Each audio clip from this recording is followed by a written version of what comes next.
சட்டமன்ற தொகுதியில் அதிமுக சார்பில் போட்டியிடும் முன்னாள் அமைச்சர் ராஜேந்திர பாலாஜியை ஆதரித்து பாஜக தேசிய பொதுக்குழு உறுப்பினரும் நடிகருமான சரத்குமார் சிவகாசி சட்டமன்ற தொகுதிக்குட்பட்ட சாட்சியாபுரம் பேருந்து நிலையம், பைபாஸ் சந்திப்பு சாலை, தேவர் சிலை, திருத்தங்கல், அம்பேத்கர் சிலை, காமராஜர் சிலை, வஉசி சிலை, தேவர் சிலை உள்ளிட்ட இடங்களில் பிரச்சாரம் மேற்கொண்டார். மேலும் தொகுதி மறுவரையறை அமல்படுத்தினால் நாங்கள் பழைய திமுகவாக மாறிவிடுவோம் என்கிறார்கள். நீங்கள் நல்லவர்களையும் வல்லவர்களையும் இழிவுபடுத்தினால் நாங்களும் வேற மாதிரி மாறிவிடுவோம் என பாஜக தேசிய பொதுக்குழு உறுப்பினர் சரத்குமார் ஆவேசமாக பேசினார்.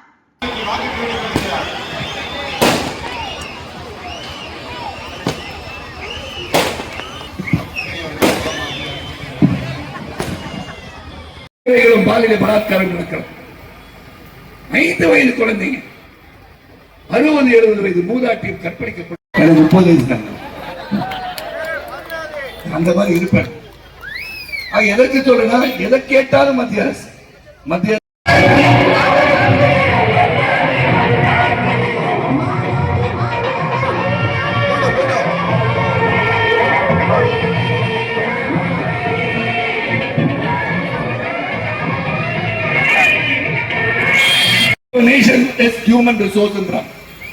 மனித வளம் யாரிடம் அதிகமாக இருக்கிறதோ அந்த வேண்டும் எண்ணத்திலே உருவாக்கப்பட்டதான் தேசிய ஜனநாயக கூட்டணி. இந்த பகுதியில் வரும்போது நான் நினைச்சேன்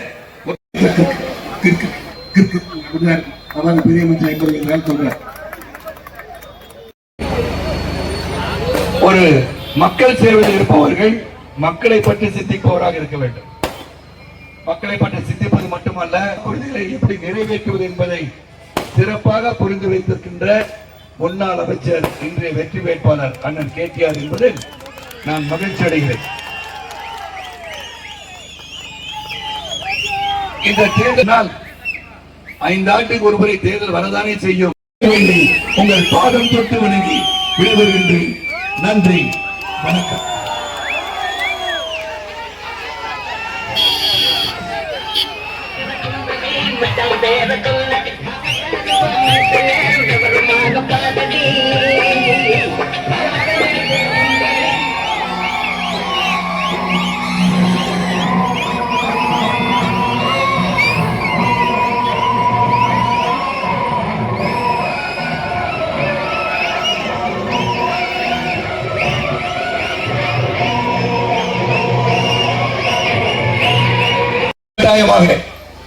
தேசிய ஜனநாயக கூட்டணி உருவாகி அதன் தலைமை பொறுப்பை ஏற்று இன்று முதலமைச்சர் வேட்பாளராக மீண்டும் முதலமைச்சராக வரப்போயிருக்கின்ற எடப்பாடி பழனிசாமி அவர்கள் கேடிஆர் அவர்களை தேர்ந்தெடுத்து உங்களுக்கு தந்திருக்கிறார்கள்.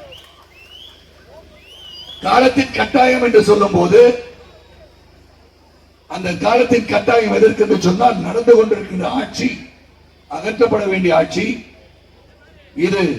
இந்த ஆட்சி மக்களுக்கு எதிரான, சேவை செய்யாத, எந்த ஒரு வளர்ச்சி திட்டங்களையும் நிறைவேற்றாத, கேட்டால் நாங்கள் 70% எங்கள் வாக்குறுதிகளை நிறைவேற்றி விட்டோம் என்று சொல்கிறார்கள். அந்த வாக்குறுதிகளும் 70% ஒவ்வொரு சதவீதமாக அது என்ன வாக்குறுதி என்று மீண்டும் நினைவுபடுத்தினால் அதை நாங்கள் செஞ்சிருக்கோம் சொன்னா மக்கள் என்ன செஞ்சிருக்காங்க யோசனை பண்ணுவாங்க.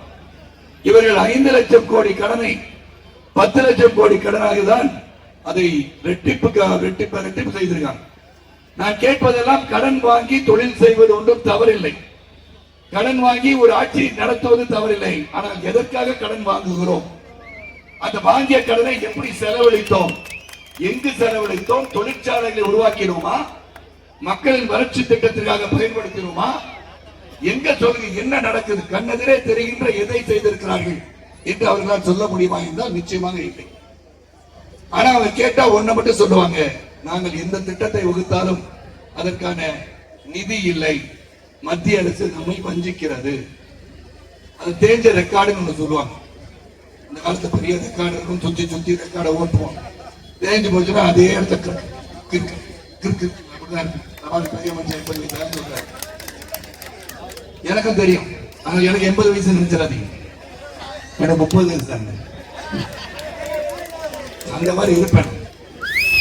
எதற்கு சொல்லுனா, எதை கேட்டாலும் மத்திய அரசு. இது எதுக்கு சொன்னா சிந்தித்து பார்க்க வேண்டிய அன்பு சகோதர சகோதரிகளை சிந்திப்பதற்காக சொல்கிறேன். ஒரு ஆட்சி மக்களின் ஆட்சி, மக்களை நோக்கி மக்களுக்காக திட்டங்களை தீட்டி செயல்படுத்துகின்ற ஆட்சியாக இருக்க வேண்டும். நீங்க மக்களை பற்றி சிந்திக்காமல் நிதி இல்லைன்னு சொல்றீங்களே, 11 லட்சம் கோடி வளர்ச்சி நிதி திட்டங்களுக்காக மத்திய ஆட்சியாளர் உலகத்தின் உன்னத தலைவராக மோடிஜி அவர்கள் கொடுத்தார்களே, எதற்காக கொடுத்தாங்க? மெட்ரோ ரயில்வே திட்டம் தமிழ்நாடு முழுவதும் நடந்து கொண்டிருந்தால் அதுக்கு 72,000 கோடி மோடிஜி அவர்கள் அனுப்பிய பணம் தான். வேற நடக்குதா இல்லையா? இன்னொரு 2-3 வருஷம் போனா மெட்ரோ ரயில் பிரமாதமாக இருந்து உலகில் சிறந்த ஒரு நகரமாக சென்னை நகரம் மாறுவதற்கோ மற்ற மெட்ரோ வருகின்ற இடத்தெல்லாம் மாறும்.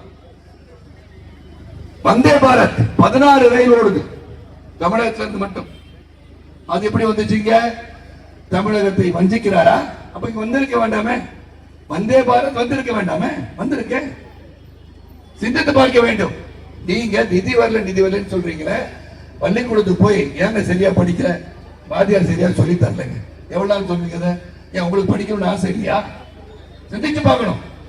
மாணவன் கல்விக்கு பள்ளிக்கு செல்கிறான் என்று சொன்னாலும், கல்லூரிக்கு செல்கிறான் என்று சொன்னாலும், உங்க அப்பா அம்மா உன்னை கஷ்டப்பட்டு அனுப்புறாங்களே, நீ படிச்சு முன்னுக்கு வந்து பாப்பியா? அதுக்கு திட்டத்தை போட வேண்டாமா? செயல்பட வேண்டாமா? அப்ப நிதி வரலன்னா எங்க போனோம்? நீ அங்க போய் உட்கார்ந்து இதுக்கு வேணும்னு சொல்லும் போது உண்மையா பொய்யான்னு பார்த்து அவங்க ஒதுக்குவாங்க. நீ செய்யறதுல பொய் ஊழல் தானே. செந்தில் பாலாஜி அவர்கள் சிறை சென்று வருவார், அமைச்சராக இருப்பார். யார் வேணா ஊழல் பண்ணா, உள்ள போனா தெரிய வரலாம், அமைச்சர் வெளியே வரலாம், அமைச்சராக. என்ன ஆட்சி? அப்ப இப்படிதான் போயிட்டு இருக்குமா? அதை மாற்ற வேண்டாமா? சிந்திச்சு பார்க்கணும். இரண்டாவது, நீங்க ஒரு புறம் ஊழல், ஒரு புறம் பாத்தீங்கன்னா பள்ளி மாணவர் கையிலே கஞ்சா பட்டணும். சிந்திச்சு பார்க்கணும். எப்படி ஊடுருவிச்சு? எங்கிருந்து வந்தது? போதை கலாச்சாரம் எப்படி வந்தது தமிழகத்திற்குள்? அந்த போதை கலாச்சாரம் என்ன செய்து கொண்டிருக்கு? 8000 கொலைகள், 2000 கற்பழிப்புகள். இளைஞர்கள் 2025 வந்து அதிகமான இளைஞர் உள்ள நாடு இந்தியா கருத்து கணிப்பு செய்யப்பட்டிருக்கிறது. ஆக மனித வளம் அதிகமாக, இளைஞர்கள் மனித வளமாக இருக்கின்ற ஒரு நாடு. The greatest strength of a nation is human resource என்றார். மனித வளம் யாரிடம் அதிகமாக இருக்கிறதோ அந்த மனித வளம் செயல்படுகின்ற மனித வளமாக இளைஞர்களாக இருக்கின்ற நாடு பொருளாதாரத்தில் உயரும் என்று சொல்கிறார்கள். அப்படிப்பட்ட இளைஞர்களை மூளைச்சலவை செய்து போதைக்கு அடிமையாக்கி அவங்க தன்னிலை மறந்து செயல்பட்டுதான் இந்த வன்முறைகளும் பாலியல் பலாத்காரம் நடக்கிறது. 5 வயது குழந்தைங்க 60-70 வயது மூதாட்டியும் கற்பழிக்கப்படுகிறார் தமிழகத்தில். சிந்தித்து பார்க்க வேண்டும். அப்ப எப்படிப்பட்ட நிலைமை இருக்கு? அது ஏன் தட்டி கேட்டா வளர்ச்சி திட்டமும் செய்யறது இல்ல, வேலை வாய்ப்பை உருவாக்குறது இல்ல. இளைஞர்கள் சீரழிந்து போகின்ற அளவிலே ஒரு ஆட்சி நடக்கும் போது அந்த ஆட்சி மாற்ற வேண்டும் எண்ணத்திலே உருவாக்கப்பட்டதான் தேசிய ஜனநாயக கூட்டணி. இந்த பகுதியில் வரும்போது நான் நினைச்சேன், ஒருத்தரை பத்தி நான் பேசவே கூடாது இருந்தேன். அவன் பேர் தான் முக்தார். நான் ஒரு வார பெரியார் ஆக்கிட மாட்டேன். அந்த முக்தார் சொன்னதை நீங்க கேட்டிருப்பீங்க நினைக்கிறேன். எவ்வளவு பேர் கேட்டீங்கன்னு தெரியல. அப்பளுக்கற்ற ஒரு ஆட்சி தந்தார் என்று பெருமை பெருந்தலைவருக்கு உண்டு. 1954 முதல் 63 வரை பல திட்டங்களை தமிழகத்துக்காக போராடி பெற்று தந்தவர் என்ற பெயர் உள்ளவரை சிவகாசி மக்கள் எப்படி பணக்காரங்கன்னா பெருந்தலைவர் எப்படி கள்ள நோட்டு அடிக்கணும்னு சொல்லி கொடுத்தாங்க. அப்ப இதை பலரும் அறிக்கை கொடுத்து என்னை உள்பட அண்ணன் கேடிஆர் ரொம்ப ஸ்ட்ராங்கா கொடுத்திருந்தாங்க. கைது பண்ணீங்களா இல்லையா? அப்ப இழிவுபடுத்துகிறார்களே, ஏன் கைது படுத்தல? ஆனா நாங்க பெருந்தலைவர் ஆட்சி அமைப்புறாங்க. அதை சிந்தித்து பார்க்க வேண்டும். தவறு செய்பவர்கள் கூட இந்த ஆட்சியிலே தண்டிக்கப்பட மாட்டேன் என்றால், ஒரு தவறான ஒன்றை பதிவு செய்கிறார்கள் என்று சொன்னால் நாம் ஒதுக்கல வேண்டாமா? நீங்க சொல்றீங்களே, நீங்க வந்து தொகுதி மறுவரையை வந்து நீங்க வந்து அமல்படுத்தினீங்கன்னா நாங்க பழைய திமுகவை மாறிடுறாங்க. நீங்க இந்த மாதிரி நல்லவர்களும் வல்லவர்களையும் இழிவுபடுத்தினால் நாங்களும் வேற மாதிரி மாறிடுவோம். அந்த மாதிரி மாற வைக்காதீங்க. அந்த மாதிரி பூமி அல்ல தமிழகம். அமைதி போக பெயரெடுத்த பூமியை நீங்க வந்து சீரழித்து வைத்திருக்கிறீர்கள். தெரியல. நாங்க பழைய திமுகவை மாறினோம். இங்க திமுக சகோதரர் சொல்லுங்க, என்ன பண்ணீங்க? அப்ப எனக்கு தெரியல. அப்ப என்ன பண்ணீங்க நீங்க? எனக்கு புரியல. ஆக என்ன சொல்ல, பிரதமருக்கு கடிதம் எழுதினீங்க. யாருக்கு? 15 ஆண்டுகள் முதலமைச்சர். சரித்திரம் சொல்கிறேன், கேட்டுக்கொள்ளுங்கள் புரியாதவர்கள். 3 முறை முதலமைச்சர், 3வது முறை பாரத பிரதமர், உலகத்தின் உன்னத தலைவராக மோடிஜி அவர்கள் என்று உலகம் போற்றுகிறது. கொரோனா காலகட்டத்திலே தடுப்பூசி இலவசமாக தந்து அனைவரையும் உலக மக்களும் சிறப்பாக இருக்க வேண்டும், உலக மக்களின் உடல்நலம் பாதுகாக்கப்பட வேண்டும், உயிர்கள் காக்கப்பட வேண்டும் என்று உழைத்த உத்தமர் மோடிஜி அவர்கள். அவரா தமிழகத்தை வஞ்சிக்கிறாரு. பாப்பா நியூகினி ஆஸ்திரேலியாவுக்கு மேல ஒரு தீவு இருக்கு. பாப்பா நியூகினி போய் இறங்கியவுடன் அந்த பிரதமர் மோடிஜி அவர்களின் காலில் விடுகிறார். எதற்காக தெரியுமா? சகோதர சகோதரிகளை, எங்கள் மண்ணில் இருக்க என்னுடைய மக்களை நீங்கள் காப்பாற்றி இருக்கிறீர்கள், நன்றி மோடிஜி அப்படின்ற. அப்படி இப்படிப்பட்ட உன்னத தலைவர் தமிழை பற்றி இவங்க பேசுறது இல்ல, மோடிஜி பேசுறார். உலக அளவிலே ஐநா சபையில் பேசும் போது யாதும் ஊரும் யாதும் ஊரே யாவரும் கேளீர் என்று சொல்கிறார். செங்கோலை சென்று பாராளுமன்றத்தில் வைக்கிறார். அதிகாரண செய்றீங்க, தமிழை பேச முயல்கிறார், ஏளனம் செய்கிறீர்கள். ராஜராஜ சோழன், ராஜேந்திர சோழன் பெருமைப்படுத்திக் கொண்டிருக்கிறார். காசி தமிழ் சங்கத்தை பெருமைப்படுத்திக் கொண்டிருக்கிறார். பனாரஸ் பல்கலைக்கழகம் தமிழ் அமர்வு செய்திருக்கிறார். நீங்க என்ன பண்ணீங்க? தமிழ்ல உங்க பேர்லாம் இருக்கா? வைக்கிறீங்களா? பத்திரிகையில பப்ளிசிட்டி கொடுக்குறீங்களா? எதுல கொடுக்குறீங்க? சிந்திச்சு பார்க்கணும். தமிழை வளர்க்க ஆர்வம் உள்ள உண்மையிலே மனதின் அடித்தளத்தில் இருந்து செயல்படுவார் மோடிஜி என்பதை மறந்து விடாதீர்கள். ஆகவேதான் இங்கு ஒரு ஆட்சி மாற்றமும் காட்சி மாற்றம் வர வேண்டும் என்று உன்னத எண்ணத்தோடு உருவாக்கப்பட்டதா தேசிய ஜனநாயக கூட்டணி. அதில் இங்கு நமது தேசிய ஜனநாயக கூட்டணி முன்னெடுத்து செல்பவர் சிறப்பாக ஆட்சி புரிந்து புரட்சி தலைவரின் ஆசை பெற்ற எடப்பாடி பழனிசாமி அவர்கள் மீண்டும் முதலமைச்சராக வர வேண்டும், தமிழகம் மாற வேண்டும், வளர்ச்சி பாதையிலே செல்ல வேண்டும் என்ற உயரிய எண்ணத்திலே மத்தியும் மாநிலமும் ஒன்றாக செயல்பட்டார். அதனால்தான் மோடிஜி டபுள் இன்ஜின் இரட்டை குரல் துப்பாக்கி போல சிறப்பாக செயல்பட்டார். நம்ம ஒற்றுமையா இருக்கணுங்க. சமத்துவம் தளர வேண்டும் என்று சொன்னால் ஒற்றுமையா இருக்கணும்னா, ஒற்றுமையா இருந்தா நாடு நல்லா. 2014 பொருளாதார அடிப்படையில் 10வது இடத்துல இருந்தோம். இன்னைக்கு 4வது இடத்துக்கு வந்துட்டோம். யாருக்கு பின்னாடி இருக்கோம்? அமெரிக்கா, சீனா, ஜெர்மனி, இந்தியா வந்துட்டோம்.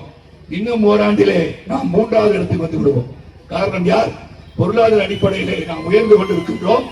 பொருளாதார அடிப்படையில் நாம் உயரும் போது நம் மக்கள் உயர்வார்கள், நம் மக்கள் உயரும் போது இளைஞர்கள் உயர்வார்கள் என்று எண்ணம் இருக்க வேண்டும்.